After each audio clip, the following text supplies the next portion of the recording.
E aí, pessoal, beleza? Eu sou o Pedro, aqui do time de Data da Pagarme. Hoje o assunto do Pagarme Talks vai ser Data Warehouse. Eu espero que vocês consigam aproveitar bastante. Então, vamos lá. A definição de um Data Warehouse. Um Data Warehouse é um centralizador de informações. É o local da empresa onde as pessoas podem ir acessar os dados e tomar aquilo como uma fonte única de verdade. Um local onde elas possam acessar com a garantia de que o dado está da maneira mais correta e atual possível. É para lá que fluem diversas fontes de dados da empresa, como bancos transacionais, fontes externas como planilhas e outros bancos relacionais mesmo. O nome Data Warehouse é uma referência aos armazéns, então o warehouse. O conceito ele tem origem no final dos anos 80, num paper escrito por dois pesquisadores da IBM, e a concepção se deu por conta da necessidade de uma arquitetura que facilitasse o fluxo de informação entre sistemas operacionais e ambientes de suporte de decisão.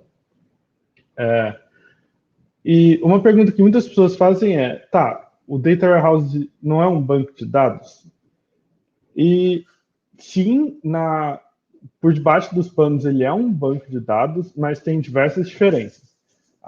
A principal é o uso, né? Um Data Warehouse ele foi projetado especificamente para análises que envolvem grandes volumes de dados e uma quantidade muito grande também, e ele tem como objetivo facilitar a compreensão de relações e tendências dos dados das empresas.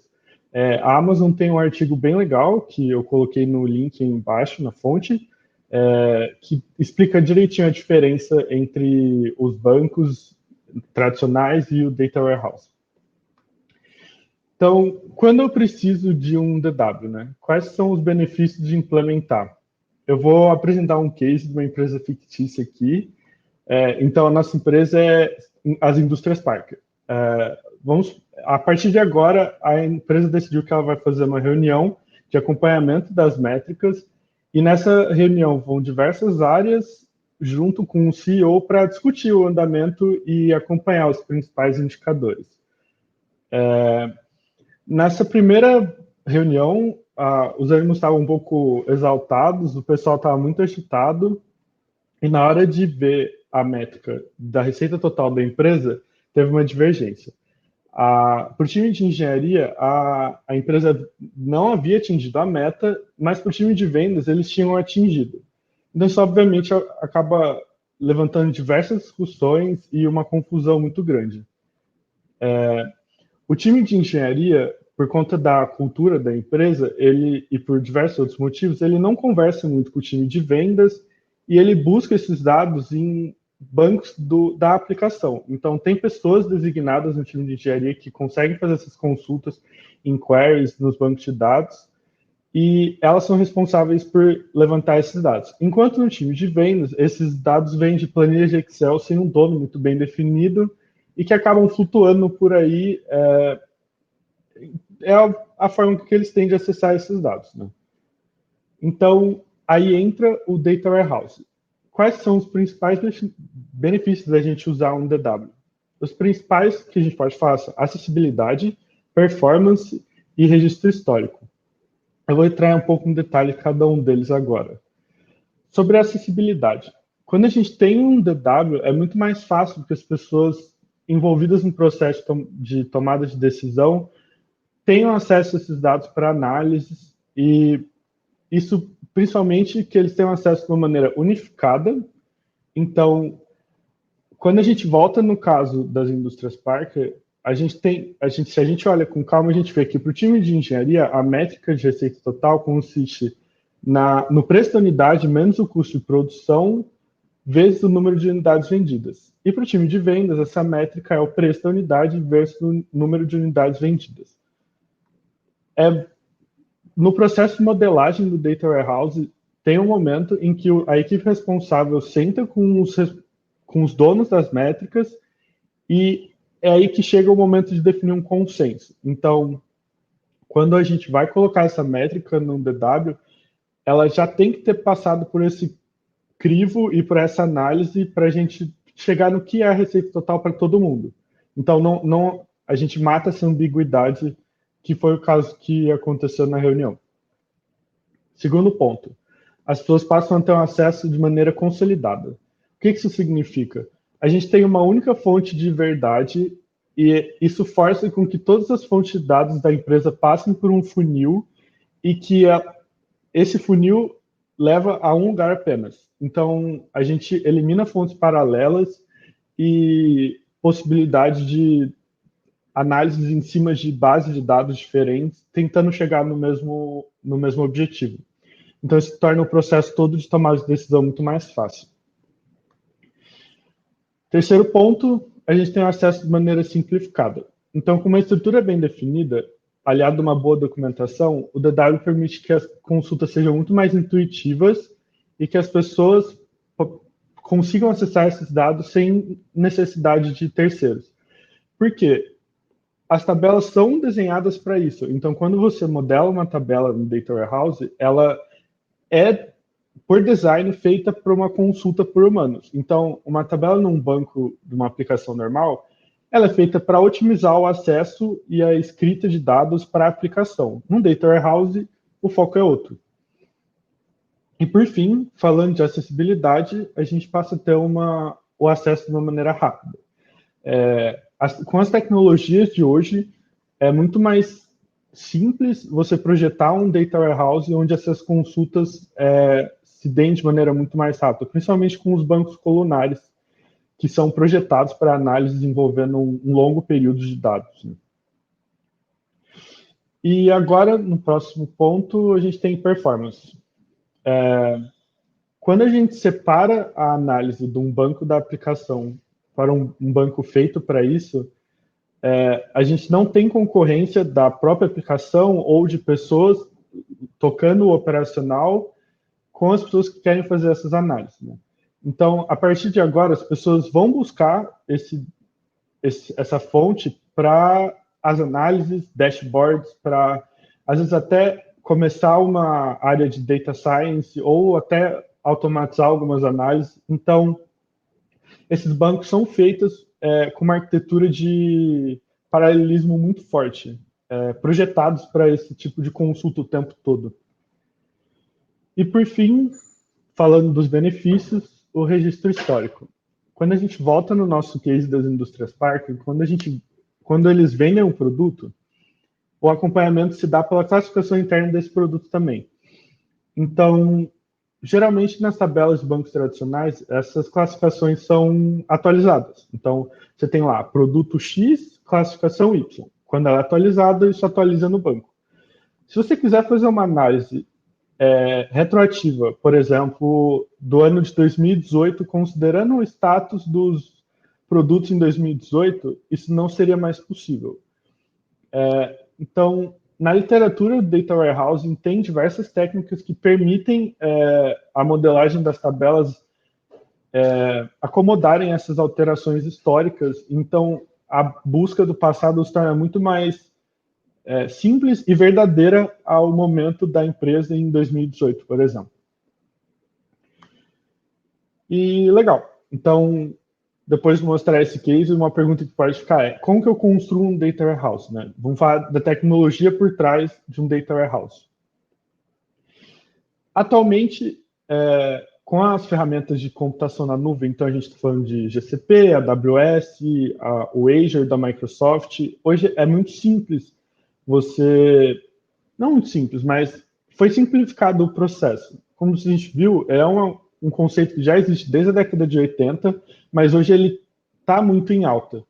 Então, a ideia aqui é passar um fluxo mais como uma guideline e não como uma receita única. Tem diversas formas de se fazer isso e aí vai muito do momento da empresa, do acesso às tecnologias, cada um tem, e também do preço, né? Então, a primeira parte, e eu acho que é a mais importante, é o processo de modelagem das tabelas. O que isso significa? Definir a estrutura do Data Warehouse, a estrutura física. Então, como que as tabelas vão estar desenhadas no banco e qual é o escopo de cada tabela. O framework mais conhecido é o Star Schema, Não é, de novo, não é nada muito novo. Ele consiste numa matriz de tabelas fato e dimensão. E tem diversos materiais que podem ajudar com isso, mas um que eu recomendo bastante são os livros do Kimball. Eles foram publicados pela primeira vez em 96, e eles estão aí até hoje, já sofreram diversas revisões, edições. Então, é uma literatura bem testada, bem batida, por assim dizer, já está na rua há um bom tempo, então é um material bem legal. Para você ter uma modelagem de uma tabela fato bem feita, é essencial o alinhamento entre os times responsáveis pela regra de negócio. Então, isso envolve muita entrevista, muita documentação, tem que perguntar mesmo, porque é a partir daquela tabela que as decisões vão ser tomadas. Então, as pessoas vão confiar naquilo que você colocou. Então, você tem que confiar e todo mundo tem que estar de acordo com o que está lá, porque senão passa a ser só mais uma fonte de divergência, né? E é exatamente isso que a gente está tentando combater. Esse processo também envolve um frameworkzinho, que é a matriz de dimensão indicador, que a partir do momento que essas entrevistas já foram feitas e documentadas, ele fica relativamente simples. E o escopo fechado. Então, uma tabela fato, ela não deveria abranger 3, 4 métricas diferentes. Ela deveria atacar exatamente o que ela quer e ser muito boa naquilo. Então, esse seria um fluxograma bem simplificado de um data warehouse, e aqui começa a parte técnica mesmo. O principal é definir as suas fontes de dados, né? Os data sources. Hoje em dia, a gente tem dados que vêm de Google Analytics, do Salesforce, planilhas Excel, bancos de dados, Data Lake, aí vai de cada empresa, cada um sabe de onde vêm os dados. Né? A ideia é que todas essas fontes passem pelo mesmo crivo, pela mesma transformação, antes de serem carregadas no Data Warehouse. Então, aqui é o momento em que a gente vai pegar tudo que tem de dados na empresa e transformar aquilo em algo mais fácil de mastigar. Esse processo de transformação a gente chama de ETLs ou ELTs, depende muito da arquitetura, significa Extract, Transform and Load. Essa parte vai extrair os dados, transformar, e aí essa transformação, antigamente ela era feita através de softwares drag and drop, então também não é um conceito muito novo, mas hoje tem ferramentas que permitem fazer isso através de código. E aí a gente passa a ter todos os benefícios de um desenvolvimento que a gente tem hoje. Então, versionamento, testes, documentação, processo de revisão, a flexibilidade que o código permite, e por fim, a gente carrega esses dados no banco, no Data Warehouse. Uma ferramenta muito famosa e que a gente usa aqui na Pagayme é o Airflow. Então, ela te dá diversas opções. Os códigos são escritos em Python, mas a gente pode trabalhar com SQL, com Bash também, e tem diversas integrações já com as ferramentas em nuvem que estão aí, tipo AWS, GCP. E, por fim, a gente tem o produto final, que é o Data Warehouse. Então, voltando àquela discussão, o Data Warehouse é um banco, não é um banco?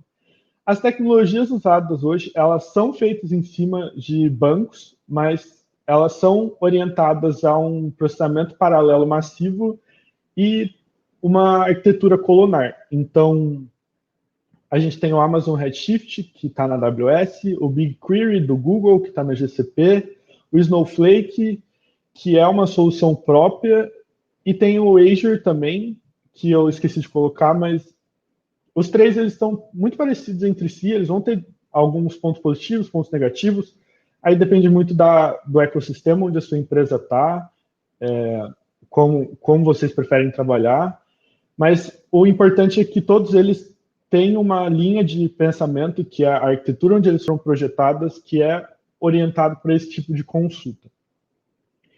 E, de novo, essa é uma parte importante, porque a decisão desse banco é o que vai dizer o quanto de performance você vai conseguir extrair daquilo que você construiu, né? Você poderia criar um data warehouse no banco Postgres normal, mas aí você perderia completamente o intuito da coisa. E eu acho que é isso. Não se esqueçam de se inscrever no canal, dar like no vídeo, aceito sugestões sobre o conteúdo. A gente está com vaga aqui no time da Pagar.me, as vagas vão estar na descrição do link, então se você quiser saber mais sobre a área, sobre a Pagar.me, pode procurar a gente nas redes sociais, que o pessoal está sempre disposto a ajudar. E é isso. Valeu!